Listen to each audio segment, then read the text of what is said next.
Samantala, curfew naman po sa mga menor de edad sa bayan po ng Mabini muling ipatutupad simula November 3. Para sa detalye kasama natin, Idol Denise Brillante. 104.7 IFM. Report! Muling ipatutupad sa Mabini ang curfew hours sa mga menor de edad simula ika-3 ng Nobyembre. Base sa lokal na ordinansa, ipagbabawal ang paglabas mula alas 10 ng gabi hanggang alas 4 ng umaga sa mga kabataang nasa edad 18 anyos pababa.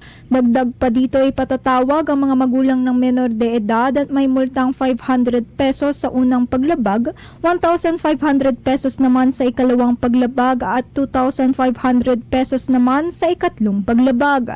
Mayroon ding kaukulang parusa para sa mga may-ari ng establishmentong magpapapasok sa mga menor de edad sa loob ng curfew hours. Batayan ng muling pagpapatupad ng naturang ordinansa sa bayan ng aprobadong ordinansa sa sangguniang panlalawigan noon pang ika-16 ng Desyembre 2024. Dahil dito, pinayuhan ng lokal na pamahalaan ang mga magulang at kabataan na sumunod sa ordinansa upang mapanatili ang kaayusan at kaligtasan sa lugar.